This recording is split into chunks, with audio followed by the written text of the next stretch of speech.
ಮಾತ್ರ ಅವರು ಸಾಯೋ ಮುಂದೆ ಒಂದು ಪತ್ರಿಕೆಗಳನ್ನು ನೋಡ್ತೀವಿ ನಾವು. ಅವ್ರ ಕಡೆ ಒಂದು 5,000 ರೂಪಾಯಿ ಸುತ್ತ ಇದ್ದಿಲ್ಲ ಅಂಥೇಳಿ ಪತ್ರಿಕೆಗಳು ಓದಿವಿ.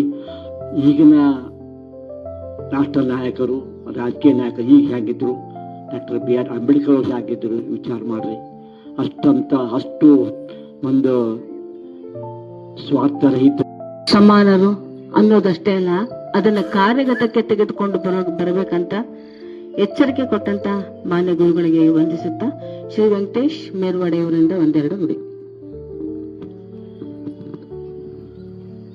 ಎಲ್ಲ ಗಣ್ಯ ಮಾನ್ಯರಿಗೆ, ಸಾಧಕಿಯರಿಗೆ ಶರಣಾರ್ಥಿಗಳು.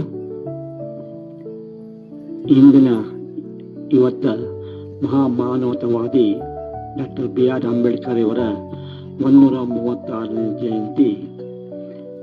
Doctor B.R. ಅಂಬೇಡ್ಕರ್ ಅವರು ದಲಿತ ಆಗಿದ್ದು ಅವರಿಗೆ ಒಂದು ದೊಡ್ಡ ಪ್ರಾಬ್ಲಮ್ ಆಗಿತ್ತು. ಸಾಕಷ್ಟು ಅವರು ಈ ದಿಶೆಯೊಳಗೆ ಹೋರಾಡಿದರು.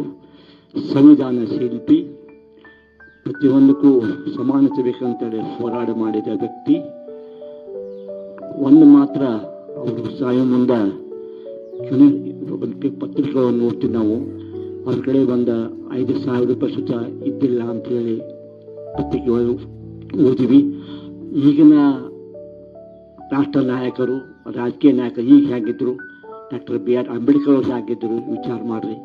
ಅಷ್ಟು ಒಂದು ಸ್ವಾರ್ಥರಹಿತ ತಮ್ಮ ರಾಷ್ಟ್ರವನ್ನು ಒದಗಿಸಿದಂಥ B.R. ಅಂಬೇಡ್ಕರ್ ಅವರು ಪ್ರಾತಸ್ಮರಣೀಯರು. ಅಂಥವರು ನಮ್ಮ ಬಂದು ಸಂವಿಧಾನ ರಚನೆ ಮಾಡಿದರು. ಅವರ ಜನ್ಮವನ್ನು ನಾವು ವೇಳೆಗೆ ಆಚರಿಸಿದ್ದೇವೆ. ಜೈ ಕರ್ನಾಟಕ, ಜೈ ಹಿಂದ್.